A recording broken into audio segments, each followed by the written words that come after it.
Olá, Lucy, Jean, sejam bem-vindos. Curi, Confraria Damas do Vinho.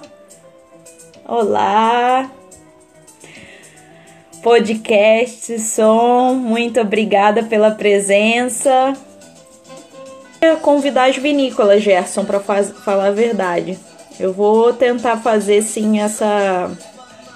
Tem a Vila Francione lá, tem a Abreu Garcia também. Eu vou tentar fazer sim. Vou tentar providenciar. Tem um colega lá, o enólogo da Abreu Garcia. Seria bem interessante. Então tá, gente. Vamos lá. Deixa eu ver aqui. Se eu consigo... eu acho que tem que mandar... Isso, agora foi. A Vinícola Terra é isso, Leonardo Ferrari. Curi.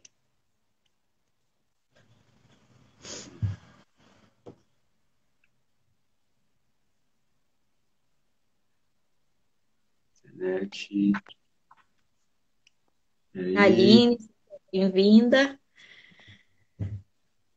Tá conectando. Ok. Tô ouvindo, mas não estou vendo ainda. Muito bom. Melhor assim, da cara cascada aí, passando essa conta, desse jeito. Manda essa chuva pra cá, Carol. Preferia ser não ter a live e ter a chuva. Estamos precisando de água. Fizemos a live amanhã, se a internet não funcionasse, não tem problema. É complicado. Vamos fazer um podcast. Vamos sim. Será que vai? Pessoal, tá vendo? O Zé não. Vamos ver. Para ti, aparece a imagem? Sim. A minha não. Aparece. Ah, tá. Para mim também não. Tá carregando aqui para mim, parece carregando. Tá chovendo muito aí também? Nada de chuva. Eu fui coletar solos hoje de manhã, não tem nada seco total. Ah, Previsão, sério? 8 milímetros, talvez sábado, semeando aveia nos vinhedos, perspectiva dando uma segurada, mas está complicada a situação para a gente aqui no Paraná. Mas enfim, é um Nossa. ano aqui. Uhum. Será que vai a internet, Zé? Deixa eu tentar de novo a conexão. Sim. De repente é algum lugar mais próximo, né, do roteador, que a qualidade do som tá bem boa, né? Então,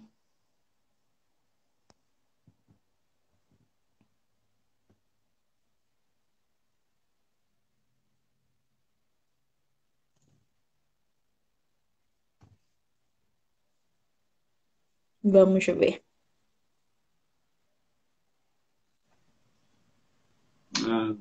Vídeo.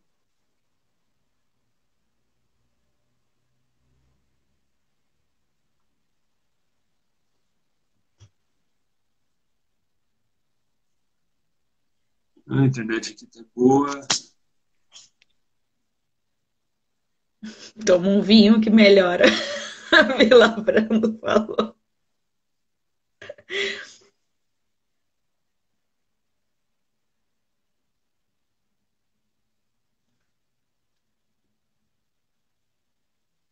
Pior que o áudio tá bom, né? Ah, agora eu não tô ouvindo. Voltou. Aê, apareci. Ah, agora sim. A internet está rolando aqui, não deixou na mão, não. Só para dar uma ansiedade aí na gente. O suspense. Beleza, claro que tudo certo Seja aí, tudo bem, Carol? bem-vindo, Zé. Obrigado, Muito pelo obrigada convite. aí por ter aceitado o convite. Sei que tá Ah, em com função da certeza. família aí, né? Deve estar uma Nem me correria. fale. Os pequenos aí quase deram gás para dormir agora. Eu tive que a sorte que meu cunhado está aqui, pegou o Gael para dormir, ali está com o Cauã. eu pude vir aqui no escritório para conversar, tá tudo certinho. Ainda bem. Obrigada aí pelo apoio aí de toda, toda a família, né? A Aline está acompanhando o que eu vi. Então o Cauã deve estar tranquilo, então. Qualquer coisa eles batem. Isso que é o bom morar do lado de, trabalhar do lado de casa, né? Menos de 10 metros, estou no escritório e estou em casa. Isso é tranquilo. É tranquilo. Mas é muito bom falar um pouco do meu trabalho aí, falar um pouco de de condução e manejo. A ideia é trabalhar um pouco da experiência que eu tenho aí hoje, desde a época da academia, na universidade, hoje aqui frente ao microlegado com os produtores. É um bate-papo aí, espero que o pessoal goste. Vamos lá conversar um pouquinho. Sim, também falar um pouquinho da viticultura aí no Paraná, né? Também, Com né? Na certeza. região. Bom, Zé, se puder, como já falei, né, gostaria de te agradecer, né, primeiramente, muito obrigada mesmo por aceitar esse convite, né, e se tu puder também falar um pouquinho da tua experiência, né, também tanto acadêmica quanto mais no campo mesmo, né, e, e aí depois, sim, aí a gente começa aí mais o nosso bate-papo. Tranquilo. Bom, primeiro também agradeço o convite mais uma vez. Para quem não me conhece, aí, muitos amigos aí estão acompanhando na live. Eu sou engenheiro agrônomo, me formei na UDESC, Santa Catarina, e eu comecei com a viticultura, eu entrei, né, esse mundo da viticultura foi em 2005, ainda com o Léo, né, com o Léo Cury, acompanhando o mestrado dele. Na época, na graduação, nem sabia o que era o mundo do vinho, trabalhando com pesquisa, e em 2010 eu fui fazer meu mestrado. E quando voltei, né, para fazer o mestrado na UDESC, tive que trabalhar com a uva. No início foi um pouco desafiador, porque era algo que eu não dominava. E hoje, né, desde 2010, eu abracei a causa e é algo que me faz movimentar a minha vida e as minhas ambições em relação à experiência. Né? E daí entrei para o doutorado, fiz o doutorado em Nova Zelândia, o período um período de doutorado de sanduíche, avaliando os vinhos sobre Sauvignon Blanc de Santa Catarina, e fiquei 11 anos na Serra Catarinense, então o meu berço, a minha história com a viticultura começou em Santa Catarina, né, o trabalho. E há 4 anos, após que eu voltei para o Brasil, eu terminei o doutorado, eu vim para aqui para o Paraná. Conheci a Luísa Meroli, hoje sou sócio dela aqui na Vinícola Legado, assumi esse último ano a responsabilidade técnica da vinícola, e tenho atuado aqui, né, na viticultura paranaense, nas últimas, eu estou indo para a minha 5ª safra, principalmente em frente à Vinícola Legado, mas também atuando como consultor em alguns produtores locais. Hoje eu tenho 8 produtores que eu atendo como consultor, desde uva de mesa, uvas, né, para consumo in natura, para processamento, e também vinculado à Universidade Federal do Paraná com alguns alunos de doutorado que eu oriento. Né? Então eu saí um pouco da academia, diretamente trabalhando como pesquisador na UDESC, mas vim para cá para ganhar um pouco mais eu quero dizer, uma experiência com manejo, quando estiver privada, com a empresa. Então, hoje eu faço uma ponte entre a universidade, entre os produtores, e usando o Vinícola Legado como central de tudo isso. Que bacana. Muito legal, Zé. Bom, então, indo aí pro nosso assunto, né? Sistema de condução, né?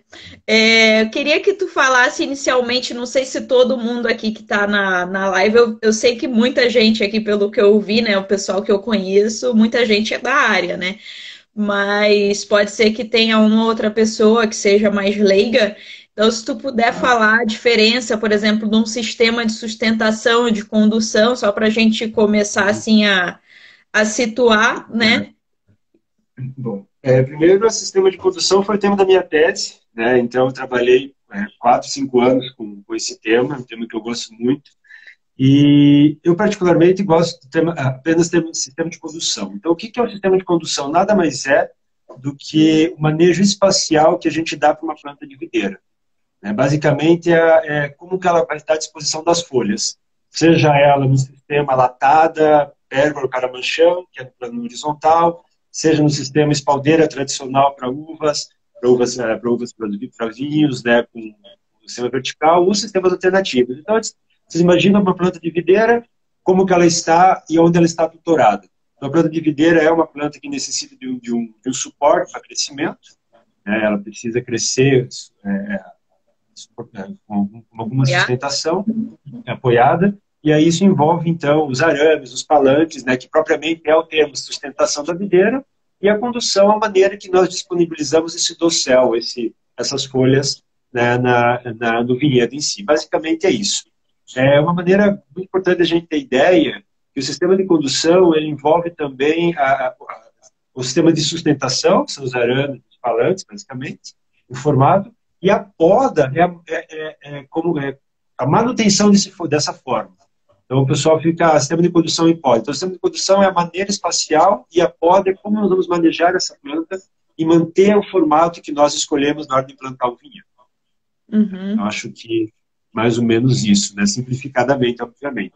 E aí, dentro do sistema de condução, a gente tem uma série de sistemas hoje utilizados, né? Que depende muito de cada região, mas basicamente existem três sistemas, né? Deles se originam os demais, que é o sistema latado, que todo mundo conhece, a maioria, o sul do Brasil é consolidado no sistema, a gente chama de pérgola, né? O parreiral, onde vai por baixo dos vinhedos para colher as uvas, né? Os vinhedos estão a 1,80 m do solo, sistema de alta produtividade.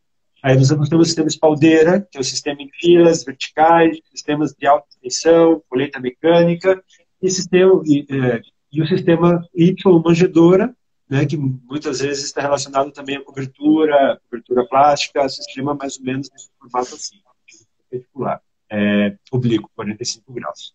Então, mais ou menos desses três sistemas a gente deriva várias outras formas de maneira de manejar um vinhedo.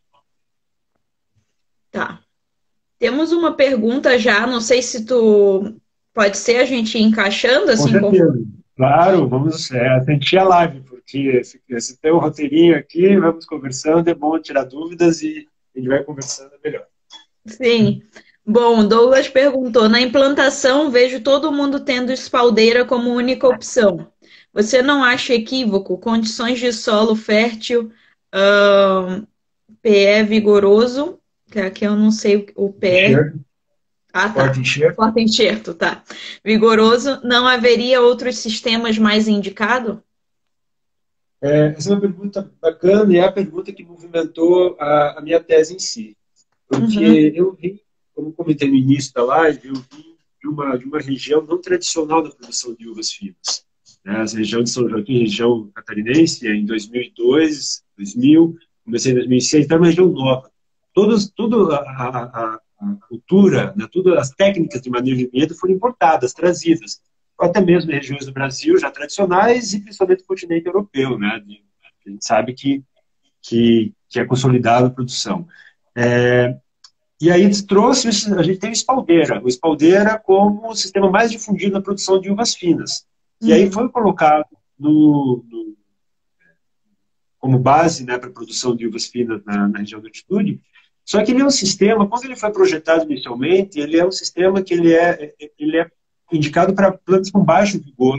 É um sistema que produz pouca uva por planta, é um sistema que condiciona, que adensa o vinhedo, que tenta mecanizar praticamente vários manejos, várias técnicas de manejo.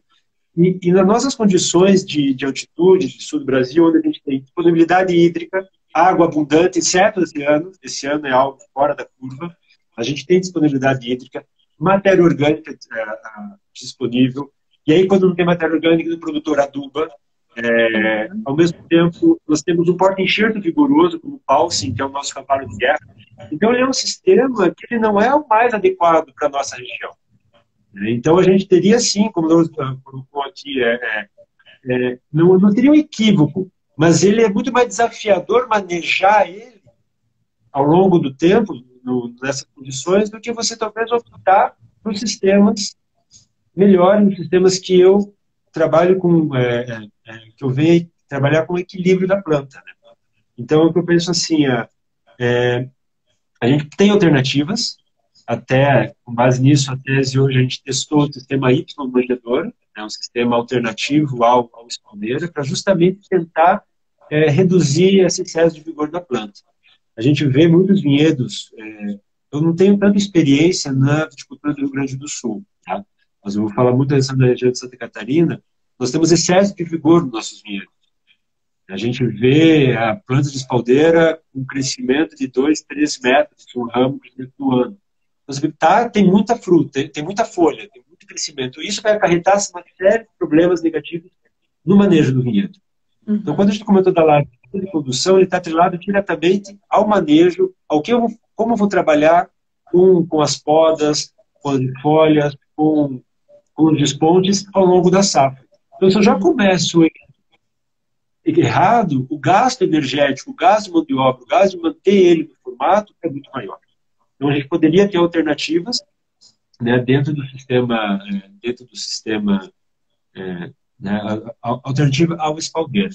E uma coisa muito bacana, Carol, que eu penso assim, que me fez, eu acho, entender de onde a gente, justamente não trabalhar numa região tradicional, a gente pode testar várias coisas. E avaliar que, eu acho que testar alternativas, testar sistemas, testar variedades. E uma coisa que eu tenho isso como trabalho, né, como técnico, não existe um sistema, eu não gosto da palavra receita, eu não gosto dessa coisa, o sistema, a produção de uvas finas, somente espaldeiros. Opa, não. Tanto que, não preciso nem falar do manjedouro, um dos melhores Cabernet Francs que eu tomei do Brasil, estou produzindo em sistema latado. Ah, que bacana. O sistema semilatado. Né? Então, poxa, é um baita vinho tinto, bacana, premiado do sistema semilatado. Mas se eu leio que só o sistema espaldeira para uvas finas, as coisas não funcionam assim. Então, a gente tem que analisar aonde nós estamos inseridos, como que eu estou manejando, qual o tipo de solo, qual o tipo de clima que eu tenho, que porta-enxerto que eu estou usando, que variedade, o que eu estou almejando fazer. E aí, a partir disso, eu começo a nortear e fazer a escolha do meu sistema de condução. Então, com base nisso, eu sempre comento, não existe um sistema de condução ótimo. Se me perguntar qual é o melhor sistema, não existe melhor sistema. Existe o mais adequado para a tua situação. Falando na prática, eu tenho 8 produtores que eu cuido hoje aqui na região da Grande Curitiba. Cada um é manejado diferente. São sistemas adequados para a situação do produtor. Um tem mago, tem trator, outro não. O outro tem 10 hectares, o outro tem 1 hectare. Então, isso a gente tem que manejar. Uns produtores de uvas para consumo de açúcar, outros para vinhos. Então, a gente tem que estar... Isso é desafiador, né? Porque receita não dá. Receita a gente tem que ter referência. Mas a receita, eu não gosto muito dessa ideia. E o manejo também vai ser diferente, sim, quando variam as variedades, né, no caso. Também vai manejar. Com certeza. Com certeza. Eu vejo um exemplo aqui no Vinícola Legado. Eu tenho 5 variedades hoje. Né? É uma vinícola pequena. A gente tem 4 hectares de uvas finas, 4 hectares de uva Bordeaux para suco. Mas das 5 variedades de uvas finas, cada uma é manejada diferentemente. A Viognier é podada, todas elas são sistema espaldeira, mas a Viognier é podada com 4 braços e poda longa. A Fiano, podado com 4 braços em sistema bulhão arqueado, porque eu preciso deixar mais de 15 gemas na vara para aumentar a fertilidade. Pinot Noir, trabalho com ela no espaldeira, foi consolidada assim, mas ao mesmo tempo trabalho com uma carga de gemas menor, porque é uma variedade que tem uma questão de podridão complicada ao longo da safra. Então, trabalho com uma carga menor para ela. Merlot, Cabernet, esporonado, consigo aumentar a carga na Merlot, porque me propicia isso. Então, cada variedade é uma maneira diferente, no mesmo local, estou falando de 4 hectares. Então, você também precisa analisar essas questões. Né? Então, o manejo é imprescindível, e a variedade, o porta-enxerto que você vai trabalhar, e principalmente o que eu quero produzir. Né? Focar.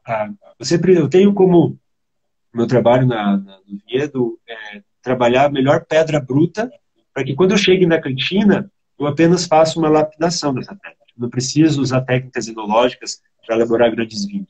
A uva está vindo para mim, eu só preciso cuidar um pouquinho, fazer que a levedura faça o trabalho dela. Eu tenho isso como princípio na produção, na elaboração dos vinhos. Então, se eu preciso, se eu tenho uma cantina ok, tenho as leveduras corretas, eu preciso de uma matéria-prima boa. Então, eu começo meu trabalho lá no vinhedo.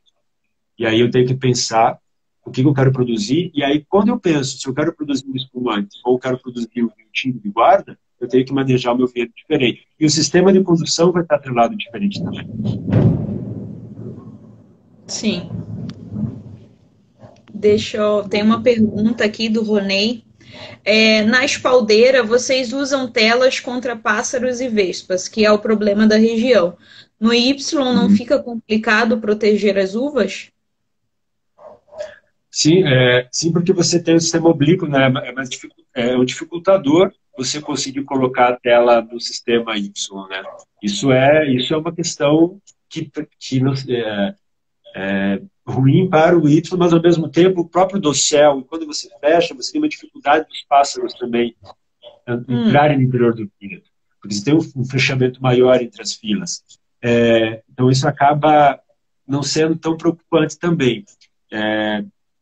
Os pássaros, na verdade, são aqui, se eu não coloco tela, eu perco 100% da minha safra. Então é um complicador, né?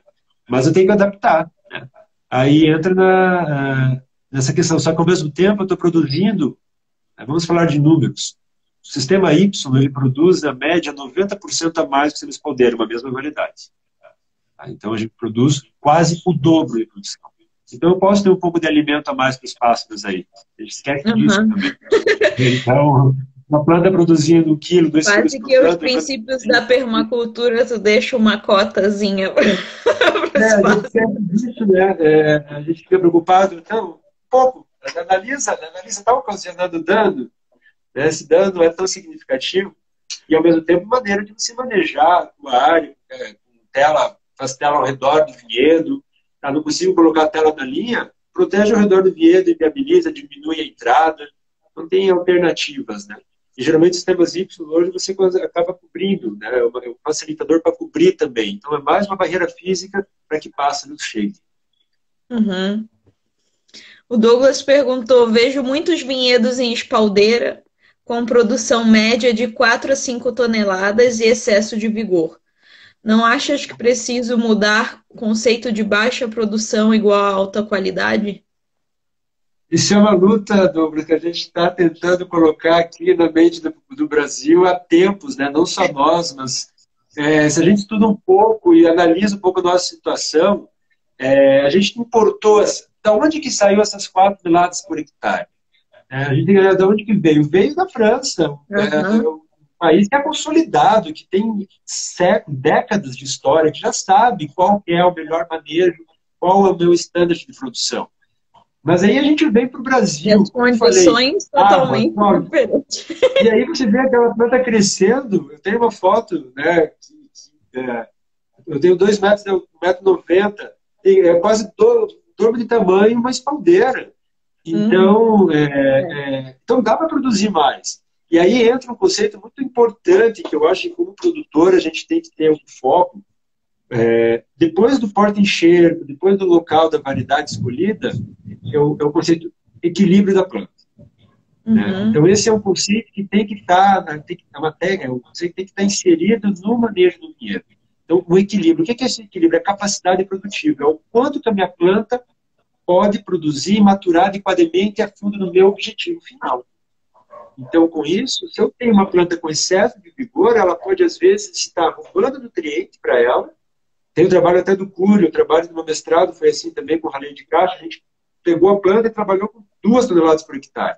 Em sistemas vigorosos, o crescimento do broto, o crescimento do ramo, ele está roubando, ele está puxando energia para assimilados, ele é tão forte, o dreno, que os cachos que estão ali, 2 toneladas por hectare, não conseguem assimilar e não conseguem maturar.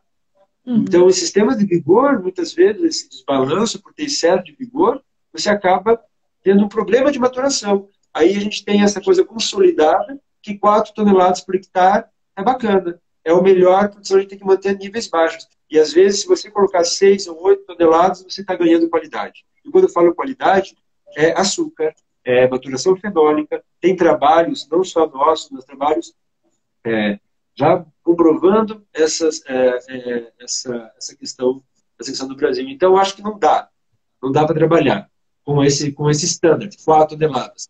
Aonde você está inserido? Claro que pode ter situações no Brasil que com 4 toneladas seja uma ótima produção. mas como é que está a adubação no solo? Como que eu trabalhei com ele? É pedregoso, é arenoso, é profundo, tem matéria orgânica, tem água, irrigo, coberto. Aí a gente começa para ver trabalhar com estándares. Aqui na Legado, eu produzi, na Vioneer, 10 toneladas por hectare. 12 toneladas por hectare chegou esse ano. E a qualidade, ímpar. Qualidade, sim, no final, boa acidez, açúcar, bacana, para fazer um espumante, que é o meu foco. Então, produzi bem e não perdi qualidade. Né? Então, tem que cuidar com esses estándares aí, essas coisas importadas. Como eu falei, temos que ter referência. A gente tem que ter um norte para basear, porque a gente tem que aprender muito com as outras pessoas, né? Mas não dá para balizar isso como verdade absoluta. Assim como foi o princípio da viticultura aí no Brasil, né, que foi querer trazer o que era feito na França e aplicar aqui, e aí foi o que não deu certo, Sim. praticamente, né, Tem porque outra tira do realidade, né? contexto, né, não tem como, né. Bom, de repente a gente poderia falar assim mais sobre diferentes práticas de manejo. Não sei se o pessoal tem alguma dúvida assim mais específica também, se o pessoal quiser perguntar, né? Não sei também, ou se tu tem alguma colocação também mais. Não, tem vários que eu digo, vai surgindo, ideias são Sim. ele, De né? repente, se tem assim alguma relação dos sistemas de condução específico com práticas específicas de manejo, teria alguma Claro. relação? Sim, você tem, como eu falei, você tem que buscar o equilíbrio vegetativo, né? Então, se você tem uma espaldeira, por exemplo, com excesso de vigor, você poderia aumentar aumentando a carga de gemas, né? Até o Douglas fez a tese de doutorado dele com isso, é bacana, é um comentário, um assunto muito bacana de conversar, aumentar a carga, aumentar através de gemas para poder equilibrar esse vigor, mas ao mesmo tempo, se você continuar com excesso de vigor, você tem que lançar mão de manejo através de desponte, né? Você despontar os ramos para justamente evitar cortar esse excesso de folhas que nós temos. Tem a contrapartida também de uma desfolha, todos os manejos que tem que fazer em verde. Então, se você tem um sistema equilibrado, uma planta ok, bacana, você acaba precisando fazer menos ao longo da safra. Agora, se você começa a ter um sistema que apresenta excesso de vigor, e quando eu falo excesso de vigor, o pessoal fala, é difícil às vezes o produtor analisar isso na prática, né? E porque você olha as publicações, você tem as relações de área foliar, e o produtor não vai lá medir folha por folha Uhum. e pesar a caixa, ver se a relação está ok. Você acaba tendo, você consegue visualizar isso também, o índice é muito bacana e fácil de fazer o índice de rapaz, que é você colher a planta, né, na produção, na colheita, e no inverno coletar a massa de pó, a massa dos ramos, né, então, da massa seca dos ramos. Então é fácil de fazer isso e avaliar se a planta está vigorosa ou não. Geralmente, índices de Ravaz de 4 a 7 são indicados como plantas equilibradas. Se você tem índice de Ravaz menor que 4, mostra excesso de vigor. E acima de 7 ou 8, né, você tem plantas com muita produção. Então, é uma ferramenta fácil de fazer e não necessita um conhecimento tão aplicado e dispendioso. Simplesmente seleciona 10, 15 plantas do teu vinhedo, pesa elas individualmente, a massa do cacho, quantidade de produção por planta, marca essas plantas lá na poda de inverno, vai fazer a poda, tira esses ramos podados e pesa e faz a relação. Divide, né, a massa dos ramos pelo quilo. Então, esse número vai te dar um índice. Então, é uma maneira prática de analisar. Se você tem excesso de vigor, já é um indicativo de você poder dar mais carga de gemas, né, ou talvez trabalhar com intervenções ao longo da safra, como comentei, com desfolha, com desponte, né, para tentar equilibrar. E aí entra, no caso do espaldeira, o sistema Y, que é dividir a copa. É você justamente pegar a copa do céu vegetativo que está formada apenas uma fileira, você dividir ela, dividir em duas. Quando eu divido em duas, eu aumento, né, a minha capacidade fotossintética, eu equilibro a planta propicia deixar mais carga de gemas, né? E, consequentemente, tem o vinhedo, né, um equilíbrio melhor alcançado. Na tese que a gente trabalhou junto, na UDESC, né, com a equipe, nós evidenciamos que as plantas no sistema manjedoura, no sistema Y, eram plantas que tinham um equilíbrio vegetativo produtivo mais próximo do ideal, dentro desse vídeo que eu comentei do Ravaz, da relação folha-fruto. Então, são sistemas, e isso refletiu, inclusive, na própria maturação e na própria na produção e na própria vinificação. Porque a gente avaliou que a produção foi superior, quase o dobro. Na maturação tecnológica, Brix, acidez, pH, não houve diferença. Então, você produziu o dobro com a mesma qualidade. Mas eu me pergunto, tá, e o vinho, né? Porque a gente sabe que não é só de açúcar e acidez que o vinho é feito. Então, aí nós avaliamos nos vinhos e foi surpreendente os resultados, mostrando que no caso do manjedoura, a gente testou em Sauvignon Blanc e Cabernet Sauvignon. Os precursores aromáticos, eles estavam relacionados no vinho com aromas muito mais frutados, com aromas frutados e florais. Enquanto no espaldeira, a gente tinha aromas que necessitavam de evolução. Então, aí eu começo a pensar, bom, se eu estou querendo produzir um espumante, ou um vinho branco, o que eu busco nele? Refrescância, fruta, aromas mais acidez. finos ainda, né? Então, poxa, produzindo mais, por que eu tenho que produzir no espaldeira se eu tenho o dobro e com uma qualidade bacana? Né? Agora, eu vou querer produzir, né, um vinho de guarda, um vinho que precisa de uma maturação fenólica mais equilibrada, questão de taninos, de flavonoides. Aí o espaldeira se mostrou interessante, porque os precursores aromáticos e os aromas, os próprios polifenóis encontrados nos vinhos, são aromas de envelhecimento, vinho de guarda. Então já começa, mas o meu foco minha vinícola, eu quero produzir vinhos distintos, colocar em barrica, quero por 8, 10 anos. Então, mas se por exemplo, um vinho tinto jovem, também o Y seria interessante também. Ele teve quase o dobro de beta-damascenona, que é um composto aromático que está relacionado a aromas de rosas. Então, o sistema Y, 2 safras, as uvas colhidas no sistema Y teve maior esse composto aromático em relação à mesma uva no espaldeira. Então, realmente, vinho jovem, tranquilo. Você está buscando isso, né? Buscando esse equilíbrio. Então, e até para o próprio Sauvignon Blanc, né? O Sauvignon Blanc a gente teve aromas relacionados à pera, à banana, 2,5 vezes superior em relação ao espaldeira. E a produção de 90% mais. Então, eu acho que a gente fica olhando os sistemas, como eu comentei no início. O grande Cabernet Franc que eu tomei no Brasil era de sistema semilatado. E se eu fosse produzir esses... Então, né, não quero dizer que eu não sou contra espaldeira. As uvas que eu cuido são do sistema espaldeira. Ele é um sistema muito prático, ele é fácil, ele é barato. Imagina ter 40 hectares, 50 hectares de manjedoura e de latada para colher. Então tem que ter o pé no chão, o investimento de plantação. Colocar eu aqui, eu podo, junto com o Leandro aqui, o sistema latada demora quase 3 semanas para podar 1,9 hectares de sistema de Bordeaux. Enquanto em uma semana eu podo 4 hectares do espaldeiro.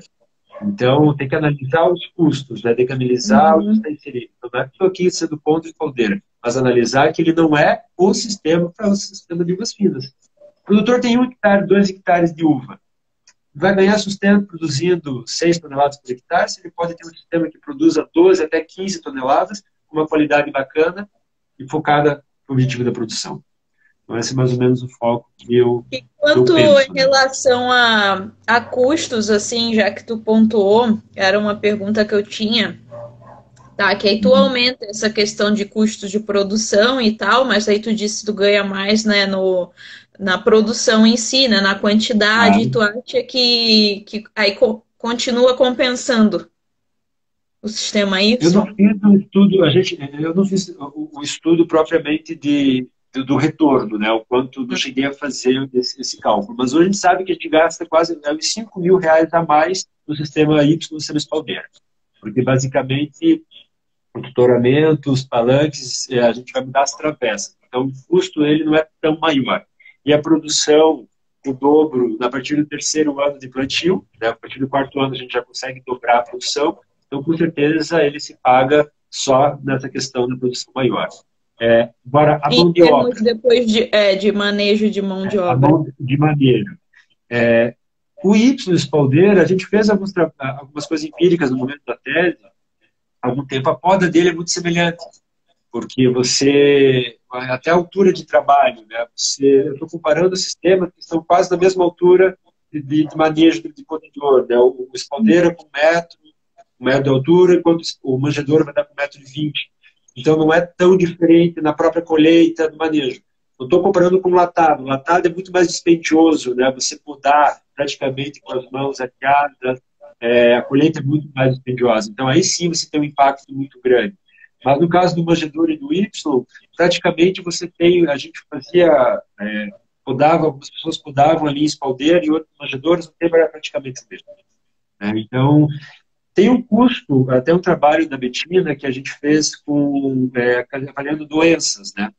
O sistema manjedor, ele tem uma propensão justamente do dossel, mas por a gente estar abrindo, uma dificuldade de pulverizar nessa região interna do Y. Então, a gente tem uma incidência maior de doença nesse sistema. Só que, ao mesmo tempo, quando a gente avaliou algumas regiões do Cabernet Sauvignon, né, comparando os dois sistemas, se a gente tem o manejo equivocado, desde a batisfolha, o excesso de vigor no espaldeira, a gente vai ter doenças também. Então, você consegue manejar fazendo uma desfolha, conseguindo melhorar a tecnologia de aplicação, consegue trabalhar adequadamente, né, no sistema manjedoura, mesmo que ele tenha 3% a mais de incidência de doença, ou 5% a mais, né, que foi alguns dados coletados. Eu também não vejo isso como preocupante. Isso é um manejo também. Doença, para mim, não é problema. É um desafio a gente passar. A maneira de você encarar ela e saber como encarar.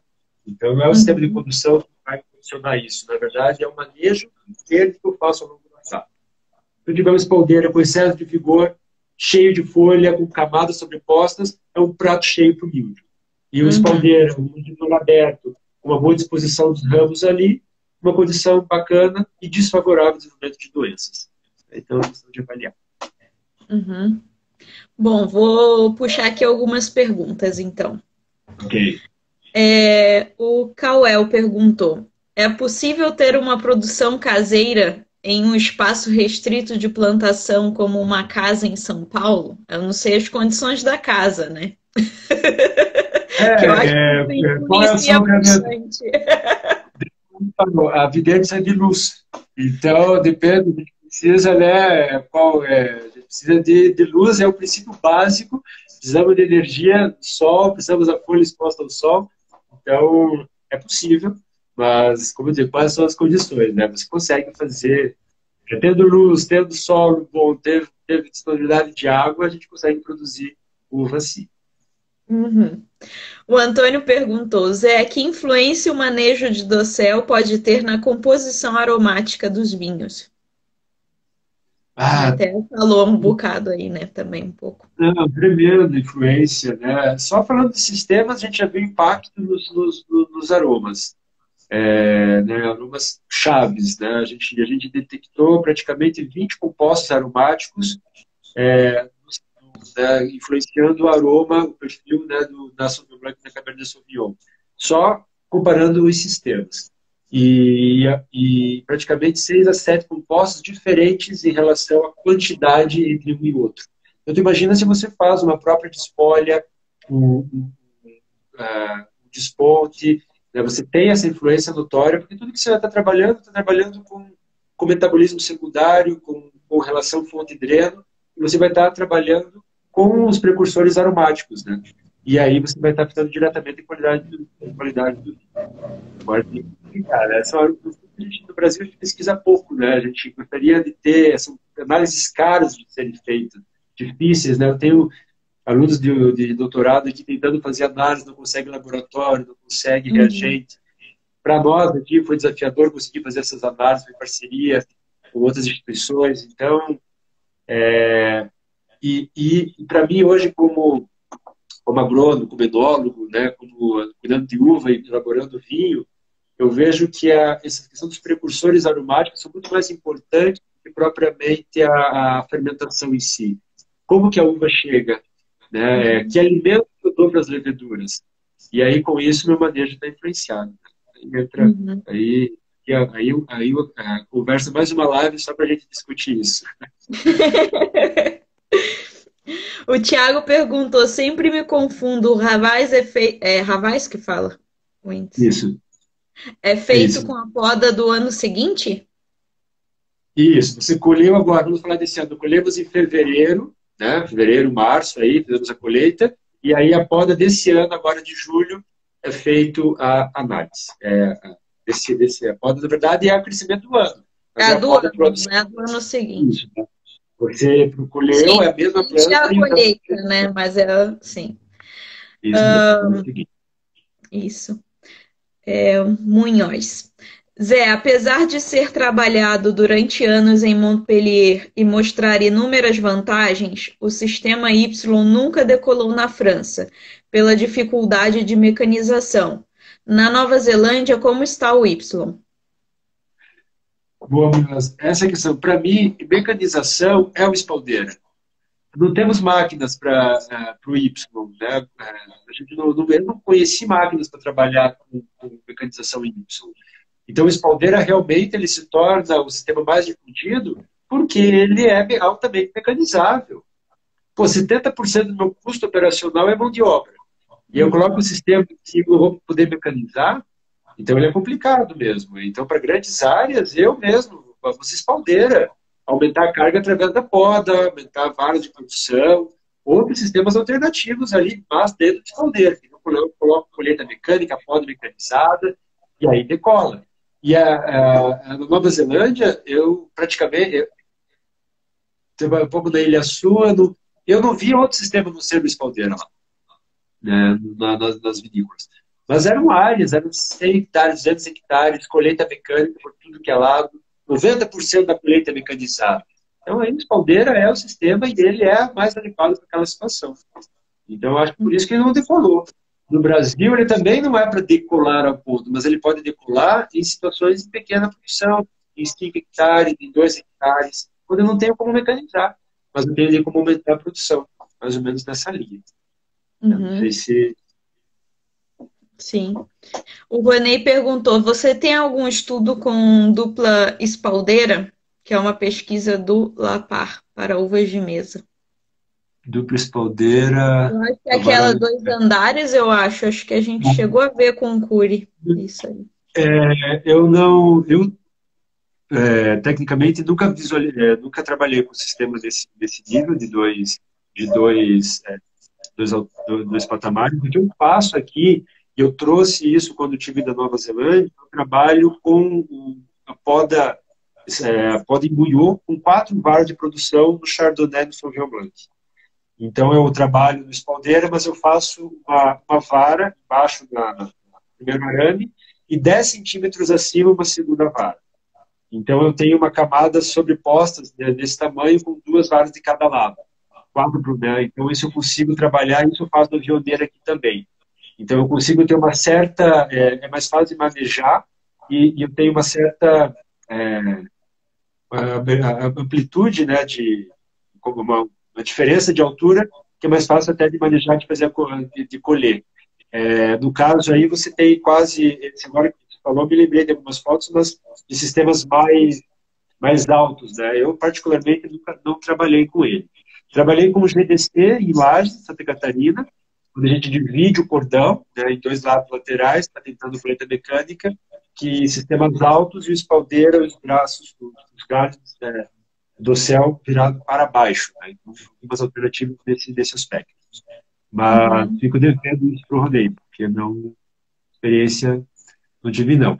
E até o rodeio, a gente está trabalhando junto aqui, né, no projeto de revitalização da viticultura paranaense, e a gente tem uma certa dificuldade aqui de os produtores não ter acesso à técnica em si, né? Então, Uhum.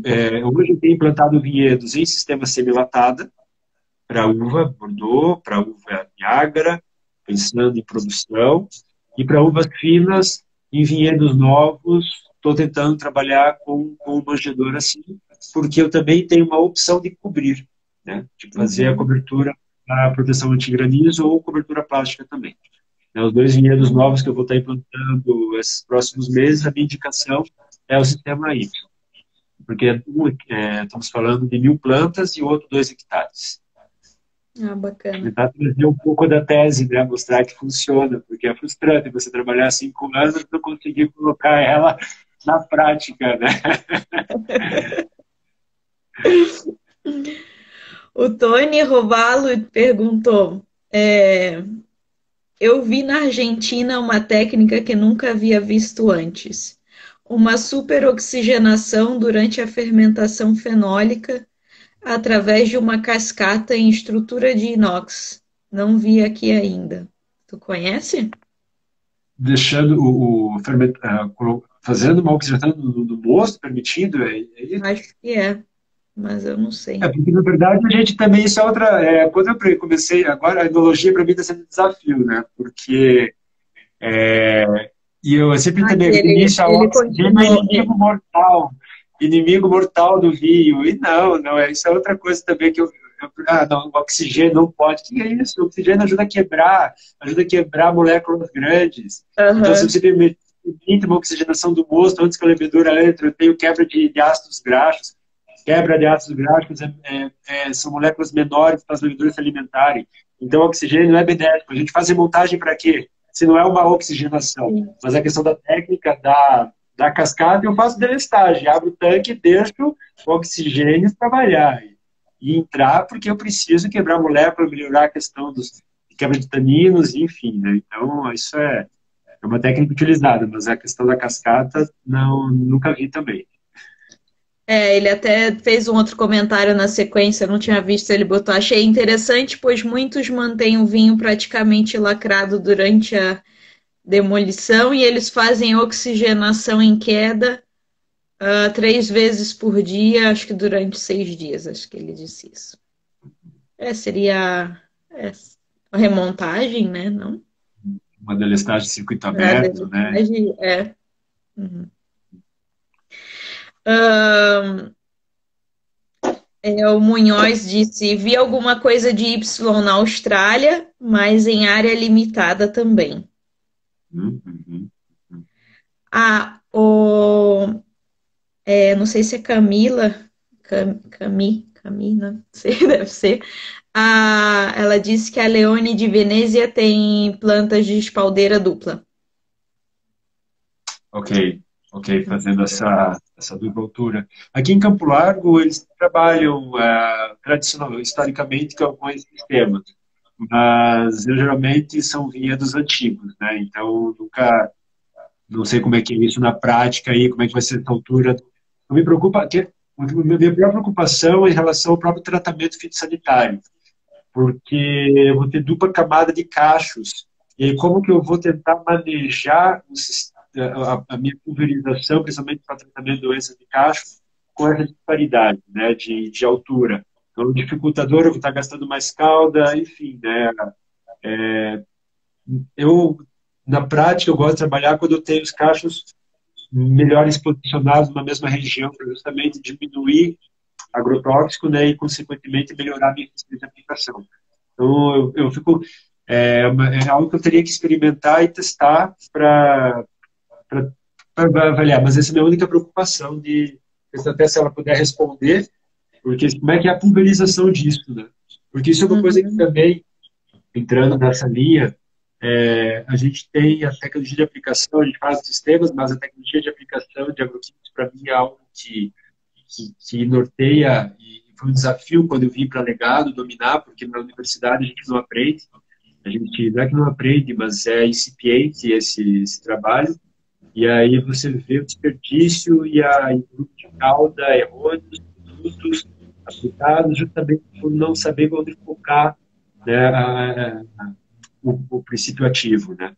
Por exemplo, aqui no Legado se aplicava 33 aplicações na safra.